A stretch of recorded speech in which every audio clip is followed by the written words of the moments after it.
ان الحمد للہ نحمدہ ونصلی علی رسولہ الکریم اما بعد فاعوذ باللہ من الشیطان الرجیم بسم اللہ الرحمن الرحیم رب اشرح لی صدری ویسر لی امری واحلل عقدۃ من لسانی یفقہوا قولی۔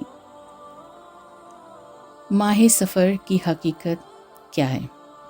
یعنی سفر کا جو مہینہ ہے، جو اسلامی سال کا دوسرا مہینہ ہے، جو محرم کے بعد آتا ہے، اور جس کے متعلق اکثر لوگوں کا عقیدہ یہ ہے کہ یہ مہینہ مصیبتوں اور آفتوں کا ہے، یا پھر اس کو مردوں کے لیے بھاری سمجھا جاتا ہے۔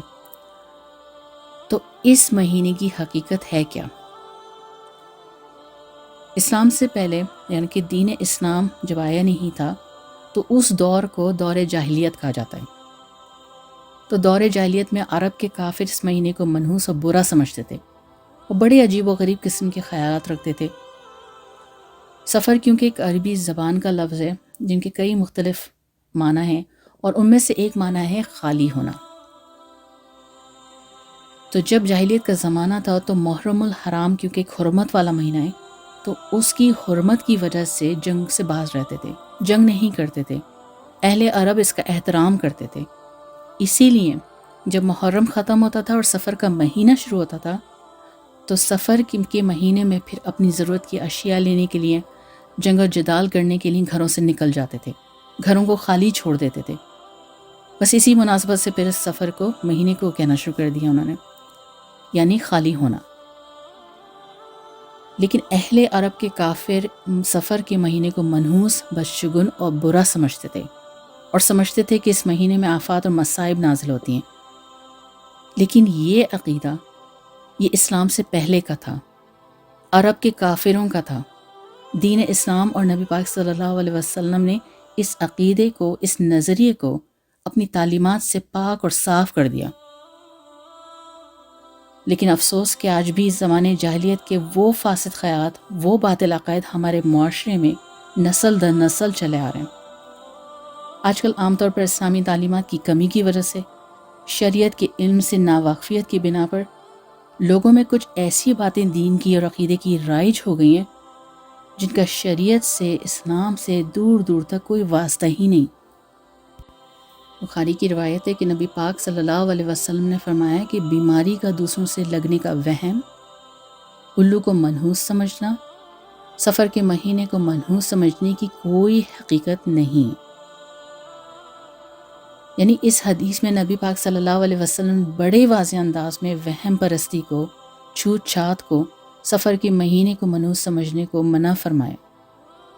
لہٰذا کسی وقت اور زمانے میں کوئی نحوست و برائی نہیں ہے، اور پھر کسی مہینے کو منحوس سمجھنا یا زمانے کو برا یا منحوس سمجھنا، اس کے بارے میں تو حدیث قدسی ہے۔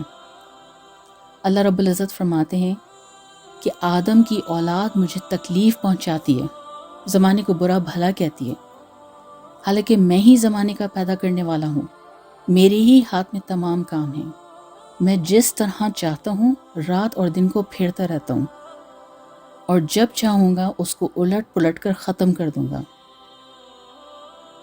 یعنی بعض لوگوں کے ساتھ حادثات ہو جاتے ہیں، اور پھر حادثات سے متاثر ہو کر پھر زمانے کو برا کہنے لگتے ہیں، حالانکہ زمانہ کوئی کام نہیں کرتا۔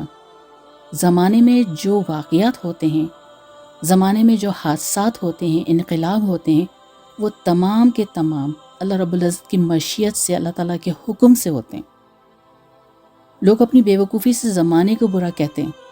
زمانے کو برا کہنا در حقیقت اللہ رب العزت کو برا کہنا ہے، کیونکہ اصل تو زمانے کا بنانے والا اللہ رب العزت ہے، لہٰذا برا کہنے سے منع فرمایا۔ بلکہ اگر دیکھا جائے تو اس مہینے میں، سفر کے مہینے میں، بے شمار خیر و برکت کے کام ہوئے، جیسے کہ سفر کے مہینے میں مکہ سے مدینہ ہجرت ہوا، غار ثور میں داخل ہونا، سفر کے مہینے میں نبی پاک صلی اللہ علیہ وسلم کی صحابزادیوں کے نکاح ہوئے، اور کئی حضرات نے اس مہینے میں اسلام قبول کیا، اور کئی خیر و برکت کے واقعات ہیں۔ اور ان خیر کے کاموں کا ہونا یہی اس بات کی علامت ہے کہ یہ مہینہ نحوست یا برکتی، ناکامی کا نہیں ہے۔ حدیث مبارکہ ہے کہ نبی پاک صلی اللہ علیہ وسلم کی خدمت میں بدشگونی کا ذکر کیا گیا، تو آپ صلی اللہ علیہ وسلم نے فرمایا کہ بدشگونی کسی مسلمان کے کام میں رکاوٹ نہیں بنتی. بس جب تم میں سے کوئی شخص ایسی چیز دیکھے کہ جس کے ذریعے اس کے دل یا دماغ میں کوئی وہم یا خلجان پیدا ہو تو اسے چاہیے کہ وہ یہ دعا پڑھے. اور وہ دعا کیا بتائی؟ اللہم لا یأتی بالحسنات الا انت ولا یدفع السیئات الا انت ولا حول ولا قوت الا باللہ. اے اللہ، ہر قسم کی بھلائیوں کا لانے والا تو ہی ہے اور تمام قسم کی برائیوں کو دور کرنے والا بھی تو ہی ہے. نہ برائی سے بچنے کی کوئی طاقت ہے، نہ ہی نیکی کرنے کی کوئی قوت اور توفیق ہے مگر اللہ ہی کی مدد سے. تو یہ بات ہر مسلمان کے لیے بنیادی عقیدے کی حیثیت رکھتی ہے کہ وہ اللہ تعالیٰ کی مقررہ کردہ جو خیر اور شر ہے، یعنی تقدیر پر کامل ایمان رکھنا. تو اس کو چاہیے کہ وہ اپنے تقدیر پر کامل ایمان رکھے. لہٰذا نحوست کی اصل وجہ زمانہ وغیرہ نہیں ہے، نہ کوئی دن منحوس ہے، نہ کوئی مہینہ منحوس ہے، بلکہ اصل وجہ انسان کے اپنے اعمال ہیں. جیسے کہ سورہ نساء میں اللہ رب العزت فرماتے ہیں اور تمہیں کوئی برائی لاحق نہیں ہوتی مگر تمہاری اپنی ہی ذات کے سبب. اسی طریقے سے سورہ شعراء میں اللہ رب العزت فرماتے ہیں اور جو مصیبت بھی تمہیں لاحق ہوتی ہے وہ تمہارے اپنے اعمال کا نتیجہ ہے. تو ان آیات سے یہ بات واضح ہوتی ہے کہ دنیا میں جو بھی نازل ہوتے ہیں آفات اور بلائیں انسانوں کے ساتھ جو برے اعمال ہوتے ہیں یا گناہ کا جو نتیجہ بنتے ہیں وہ سب کے سب اس کے اپنے اعمال ہوتے ہیں. دین اور شریعت جو ہے یہ دونوں چیزیں یہ ایک حقیقت ہے. دین اور شریعت ایک حقیقت ہے اور اس حقیقت سے دوری انسان کے اندر اعتقادی کمزوریاں پیدا کر دیتی ہیں جس سے شیطان اور نفس فائدہ اٹھاتے ہیں اور پھر فائدہ اٹھا کر شیطان اور نفس دین کے نام پر ہم سے نافرمانی اور گناہ کروا دیتا ہے.